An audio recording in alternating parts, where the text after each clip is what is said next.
Today on the Relationship Revival Show, I'm talking to Naketa Wren Thigpen. Naketa is the #1 balance and relationship advisor in the world, building stronger families by activating power couples and potent humans who are ready to recalibrate and own their rights, to be intentionally selfish, to amplify relationship intimacy as they grow, and to live in the space of and fully.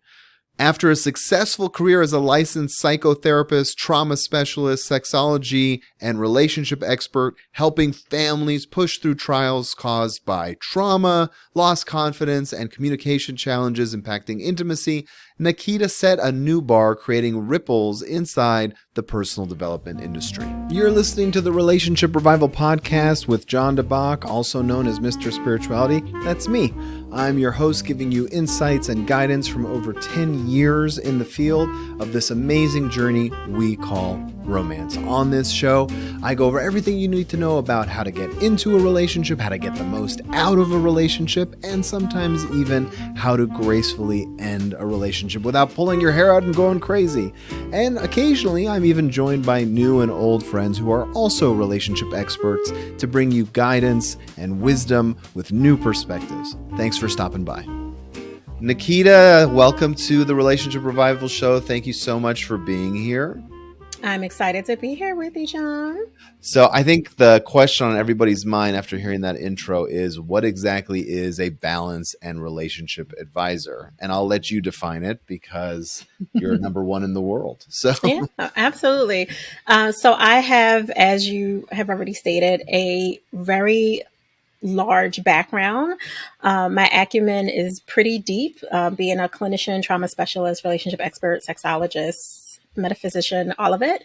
So what I do is I use whatever tool is the most appropriate for the humans that I have in front of me at the time. And being in that space of balance and relationship, because those are the key things that people are coming to me with, I get to advise them based on both intuitively what I'm feeling is the best tool, as well as, from evidence-based practice tools that I have. Sure. Okay. And why did you decide to go this road as opposed to just staying a sexologist or a therapist? Like, what was limiting you from doing what you really wanted to, where you had to kind of go on this venture?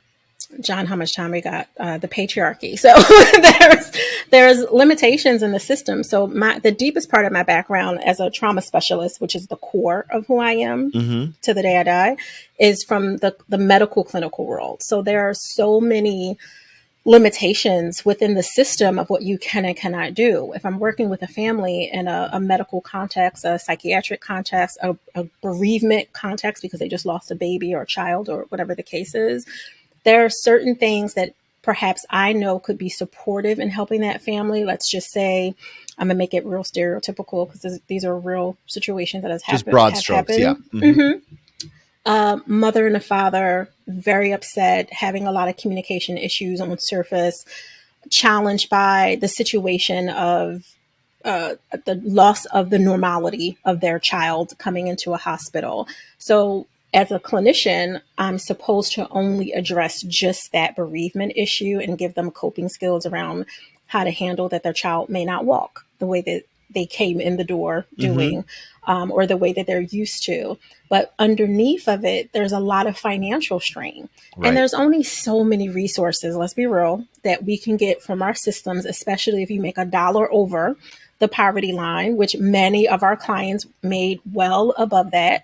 So they're not eligible for a lot of those resources. So reality would say, okay, well, how can you help them see what they have and make things work, not just for insurance payments and that kind of thing, but just to live, because that's a lot of the stress. That's part of why, being stereotypical, the dad may not be able to visit at the bedside every single day because they're stressed out going to work, trying to make sure that insurance stays on and the other kids at home are taken care of, to allow mom to sit and nourish and nurture that child at bedside.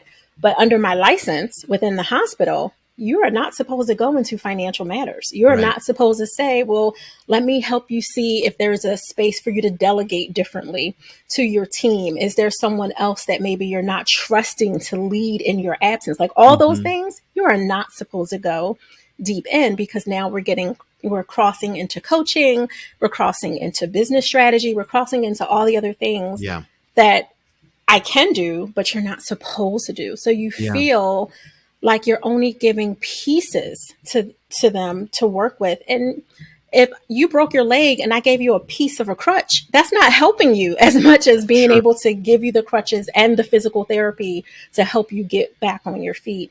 So I felt very limited. I was good at what I did just as a quote unquote, just a psychotherapist and trauma specialist. Hmm. But it was, I would akin it to being in a space of infatuation and loving, but not being in love.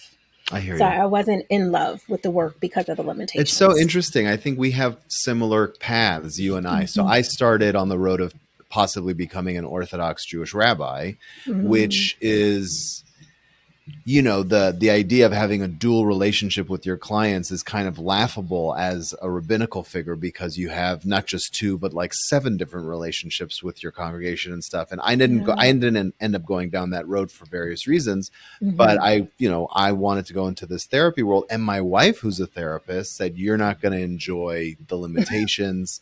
You're going to find the way that you work really handicapped if you do it. She's like, you might want to look into either continuing down the rabbinical path, which she was very encouraging of, or like figuring out another way to Mm-hmm. work it, which is what I've done too. And I think you're right. Mm-hmm. It's so, and a lot of it comes down to, don't you think, and I'll pose this as a question, don't you think a lot of it comes down to insurance and hospital regulations, where they want things to fit in a very neat and tidy box, but our emotions just aren't neat and tidy? 1000%. That's it's interesting that you use that phrase about being in the box. My husband and I started this company, May will be 12 years ago, Oh, and wow. when we first started, there, back in the day, I'm dating Is myself a is little he bit. also, does he have the same role as you do, where he sees clients, or what's his role? No, he doesn't do people the way that I do people. So he's running the Definitely not. business kind of thing. He's 49% owner and shareholder, so Uh-huh. he's more on the business than in the business Yeah, yeah, with that makes sense. major decisions, right? Probably why you guys make a good team, because there's different skill sets there. Sure. Yeah, 100%. I would say one of the things that we struggled with when we were creating, remember back in the day when taglines were like Big. hot, like Yeah. you had to have a tagline. Right. We went from things like breaking barriers, because our mission has always been to build stronger families, like period. We could stop Uh-huh. right there. We went from that to breaking the box, which was a fun one, because that's effectively what it was about. It was, let's just break the box. Let's get away from conventional norms, which is why I said, John, how much time do you got about the Right. patriarchy and the systems and the money and the insurance? Mm-hmm. Because it really is to keep us bound, and it binds our brilliance in so many different ways that just aren't filling. It's not fulfilling at all. Yeah. So who's your typical client, and do you even have one? Yes, and so I live in this space of A and D always. My Ava Loren Olivier, that's who I named her. That's a fictitious name, by the way. A little client avatar A kind little of. client avatar. Yeah. You Yeah. know it Yeah. well, right? For all the business people that are listening to Uh-huh. this. So Ava is married to Anthony. Anthony has a very simple name. He's Anthony David. She's Ava Loren Olivier, because we're fancy over here. That's my power couple. And for me, the highest end of the people that I work with as power couples, it has nothing to do with celebrity status or, having a certain amount of financial means, although you should have some income, right, to invest in the work that we do. Right. But power couples for me, being my key avatar, if you will, to use that term, or dream clients, they're philanthropic, influential in whatever industry, even if it's a non-sexy industry, as we would call it, the industries that most people don't know, the people who create the muffle that goes in your microphone. If you're influential in that industry and that's your industry, that makes you higher up on the rank. But the qualifier for me, besides being philanthropic and influential in your specific industry, is you have to be an advocate for disproportionately affected people, affected by, various systemic issues. That Yep. is the social worker in me. That is the minister in me. Like, that is the human in me. I don't care how much money you make. You could be Jay-Z and Beyonce. If you don't hit those qualifiers, it's, hey, let me push that check across the table and refer you to someone else that could better serve you. Yeah. That makes a lot of sense. So it seems like you're pretty much an open book the way you talk about this stuff and the kind of the raw truth. Yeah. How and I'm very similar. I mean, that's why I'm Hmm. comfortable having a podcast and stuff. My wife is very closed. She's very private. Do you find that in your own relationship? What is your husband, what's his kind of perspective on sharing so openly in public? Yeah, we're married to the same type of person, it sounds like. My husband, who's my soul's half, my forever lover, we've been friends since 13 and together since 17. Wow. So he's very clear in the last 28 plus years. The only thing that's changing for me is the evolution of wherever God is taking me. And I've always been open, to use your term. And ironically, most people consider me private, which is so interesting because I stand by, if you ask and you've earned with the way that you ask, I will answer completely transparently. So for me, it's an energetic thing.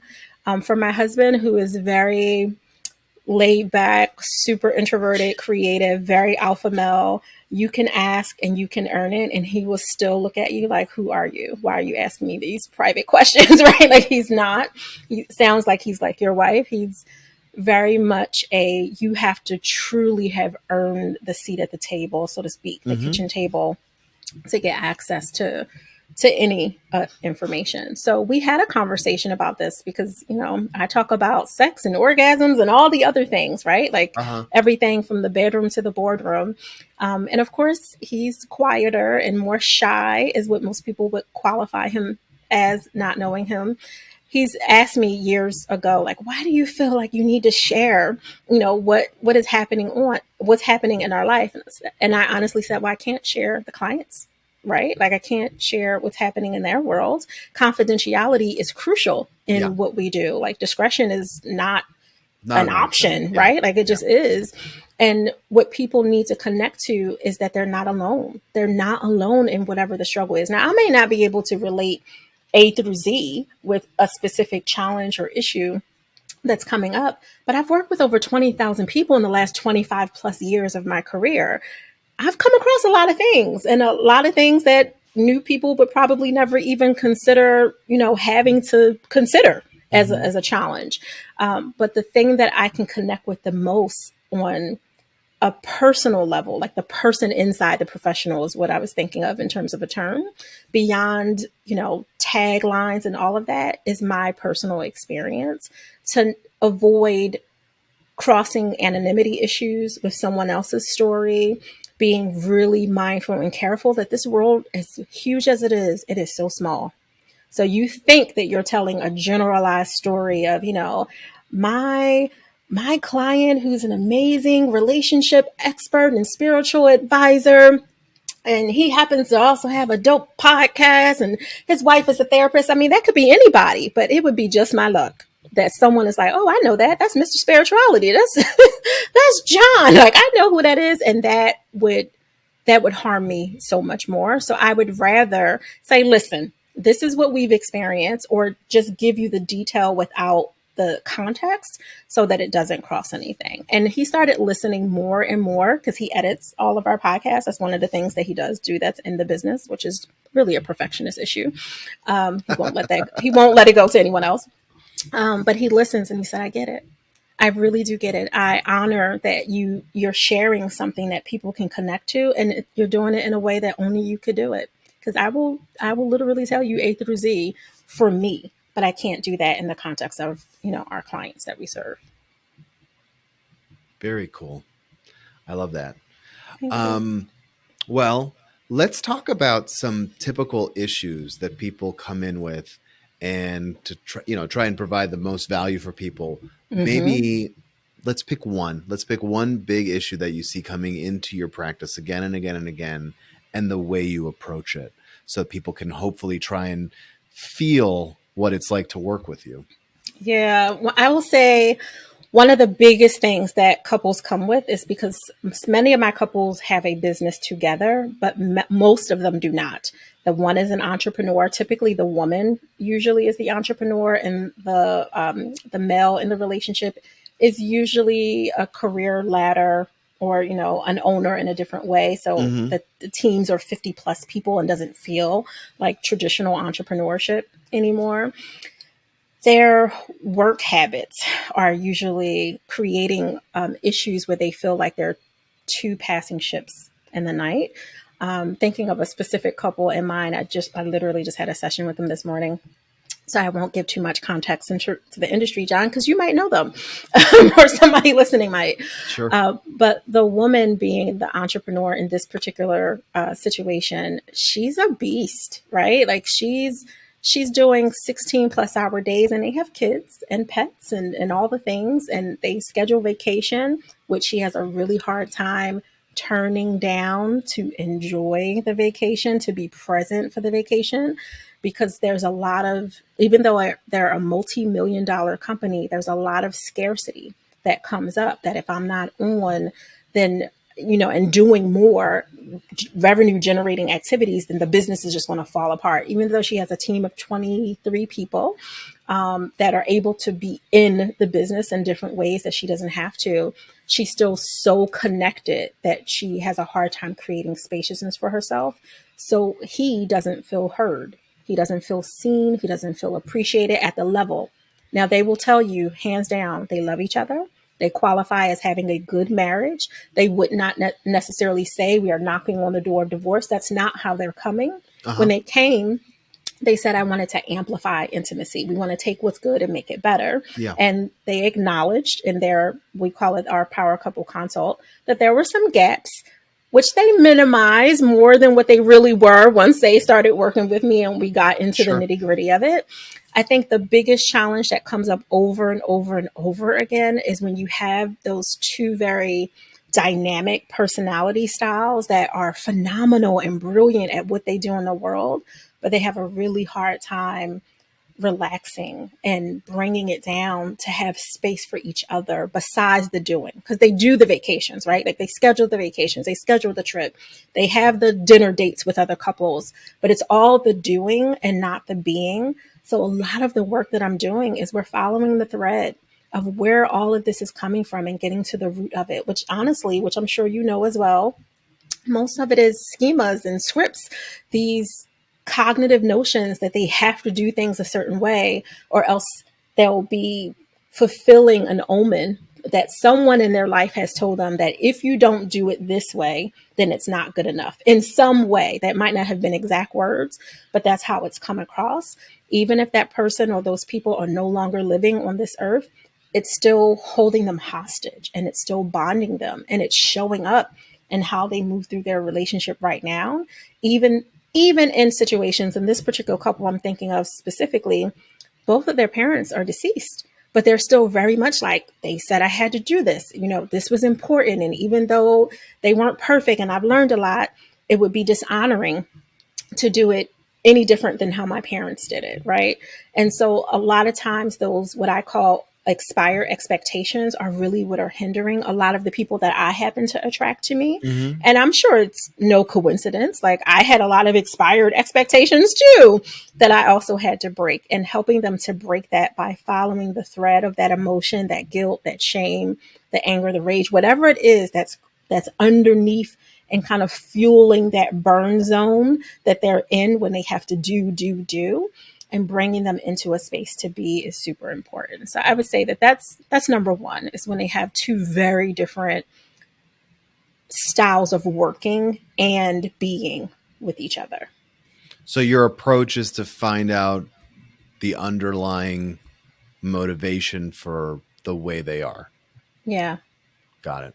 1,000%. And then we can do the work to, create their joy, right? Like then we can map out what's going to make sense. And it doesn't mean saying, wife, because you work 16 hours in this particular example, you're the bad person. You're the one that's ruined this relationship. That's not what it means at all. It means helping her see her value beyond the doing, and seeing that her brilliance is what got it this far, but it'll be her being in her full power, recalibrating and owning her right for what I say is being intentionally selfish, because that's usually the problem. We are cued from the old definition of selfish, which is in the dictionary, like egotistical, only thinking about yourself, you should always put other people first. It's martyrdom. Which is really what's in the Oxford Dictionary and the Webster Dictionary for that definition. when we really need space. We need space to heal. We need time to go to our spiritual advisors, which means we shouldn't be on our phone and on the email and on the WhatsApp and on the so-and-so trying to do all the things. That means we need to pull away from that to make space for that kind of work, and giving them a sacred place that they're not coming to be judged in, I think is the most important, which I know you show up as well, because you have to, being a Yeah. spiritually grounded person. When we lean in with a my way is the only way, people feel immediately judged. And that's not creating safety. So one of the biggest superpowers I have is immediately creating safety, just in my energy, first and foremost, nothing that I can necessarily take credit for. Mm-hmm. But then second, because I listen more than I talk. I like the idea of, we talk a lot about self-care and about being intentionally selfish. Do you find that people have a hard time with getting to that place, and how to, and you're nodding for people that are listening to this. So I'm going to ask a follow-up that, like, what do you do to help them get over that? It depends on who I'm serving. So if I'm dealing with a super logistical person who's very left brain, who needs facts and data, I'm a nerd. So I hit them with the reality that in the 1600s, there was a Pentecostal bishop that turned away a group of female parishioners that were asking for permission to say no to their husbands when they didn't want their bodies accessed for sex. And he said, if you do that, you're being selfish. And that word got into the dictionary because of that moment. And that's where it came from. So once I usually give people who need it, those, the people who are really like left brain. That's really the etymology of the word selfish? That is the etymology of the word. So I think it was 1639, 1649. That's fascinating. It depends. That's great. It is. And it's infuriating at the same time, right? Like that word has literally kept so many of us captive, and mainly women use it against other women. You can't come to my baby's first birthday, even though you don't have children and you and your person are struggling to have kids and you don't want to be there. You're being selfish for not showing up to my birthday party or not coming to my 5th divorce party because I want you there, right? Even though you're growing a business, you're growing a family, you're just recovering from whatever they qualified as a sickness, because that's a whole different podcast, right? And we do it to each other over and over again. So for left-brained people, I hit them with that, and they're like, "Oh, well, I don't, I'm not that person. I would give my wife the right to say no, and vice versa." I'm like, "You better, or we'd be having a different conversation, right?" For people who are more on the right brain and they just get sucked into this is the expectation, this is the generational expectation, which comes up a lot more. I bring them back, because I'm a Christian. I bring them back to Jesus. When Jesus went on the mount and told the people, his disciples, pray for me. I need you to pray for me because I have a greater work to do. And I need to go up here and talk to my Father in layman's terms. And they fell asleep. He was being selfish. Jesus was being selfish when he stopped walking through the crowds of people and healing people, having them touch the hem of his garment, all the things. He was technically being selfish when he decided to create some space and give himself the gift to refuel. He needed to be refueled for the greater work that he had to do. He stopped all the miracles. In that moment, he stopped everything that he had been known, going by the Bible, to be doing when he's in action, going to people's homes, healing them with oil, like all the things. Technically, when he stopped doing that, that was a selfish moment. And that's what I mean by it. You're not using it so you can make people feel bad or be in your ego. You're creating that space. You're giving yourself that gift so you can create your joy. So when you go back out to the people, to your work, to your job, to your family, to your parents that you're caregiving for, like all the things, you actually have energy. You're not struggling with burnout. You're no longer feeling like an imposter. You actually have something to give besides exhaustion and resentment, because now you've got to go to give people that you don't feel are completely appreciating you, because all they want is more and more and more when you don't have anything left, until you end up in the hospital. And then you're seeing the old Naketa, the medical clinical social worker Naketa, right? Like, instead of being in that space where you have to be so broken down that's the only time people will say, "Oh no, Naketa, woo, you should have told us you needed a nap. You should have told, right? Like, why do I have to have an IV sticking in my arm and laid up in a hospital gown for you to appreciate that it was too much? Mhm. It was just too much. And I needed to slow down, give myself permission to pause, whatever that pause looks like, which for me, it might be a nap. For you, it might be you need a pause to go play tennis, right? Like, whichever way you refuel Mhm. should be totally okay without having to explain it. So for those people that are more right side creative, more holistic in their viewpoint, I usually share it that way and then they get it. Yeah, that makes a lot of sense. It's kind of you have to communicate it in a language that resonates with somebody. So, Mm-hmm. which is probably like the core of how you do what you do is Yeah. relying on that intuition and those clinical tools and your life experience and your Mm-hmm. experience as a Christian, as a woman, and as a wife, and all this Mm-hmm. stuff Yeah. to kind of tap into it. I think that self care component is something so many people do overlook in a relationship, and it's tricky too because if you're seeing couples, you have to kind of explain it in a way that doesn't offend that structure of the twosome that you're seeing, right? Yeah. Um, Once that's established, once Mm-hmm. you have that, and people are doing a little bit more of that self care and that selfish kind of healthy selfishness approach to life, what's the next step in terms of creating balance? Yeah, so I have a formula for balance. This is the nerd part of me peeking up again. Yeah. And I think it's because a lot of people, my Avas and Anthony's, are what I call analytical creatives. So they have kind of a balanced side of using Mm-hmm. both parts of them. So balance is T over B. T like Tom, B like boy, for everyone who's listening to this. The T is admitting the truth of what you really want, not what you need. Needs are understood. We need self safety, we need food, we need shelter, right? Needs Yeah. are understood. But what do you want? That is So the the first truth of important what you thing. want, that's the The T. truth of what you want. And the B is the boundaries that you create so you can achieve that truth as your reality. So if I were to say, my truth is I want to create a multi-billion-dollar empire that leaves a generational imprint that ripples throughout time, until there is no more time. Like, that's what I want to create. And of course, that's a really big truth, but you can boil it down to wherever you want. Maybe you Uh-huh. say, I want to, get my doctorate degree, like whatever your truth is. Sure.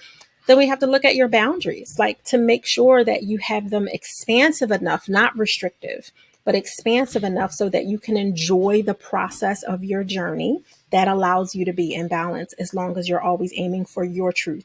Now, Well, here's the let's truth. talk. I'm gonna pause you right there. Yeah. Talk for a second about expansive versus contractive boundaries. That's kind of Yeah. a interesting topic that hasn't come up yet.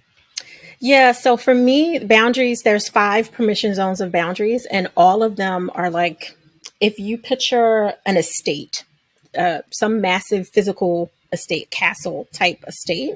And there's usually like 5 entry points around that estate that you could technically get into if you were, paparazzi and trying to get Yeah. into the person's estate. You want a boundary at each one of those 5 kind of points of entry.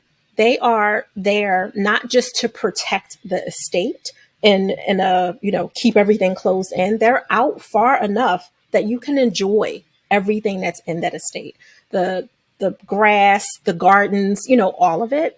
So for me, expansiveness is literally making sure you have room to breathe, to try, to fail forward, to gain more opportunity for learning. But if your boundaries are super restrictive, then you become monolithic in how you talk and how you think, and that serves no one. That literally only serves your ego, and then you default to the old conventional wisdom definition of selfish, right? If you don't have any room for growing, any room for seeing something different.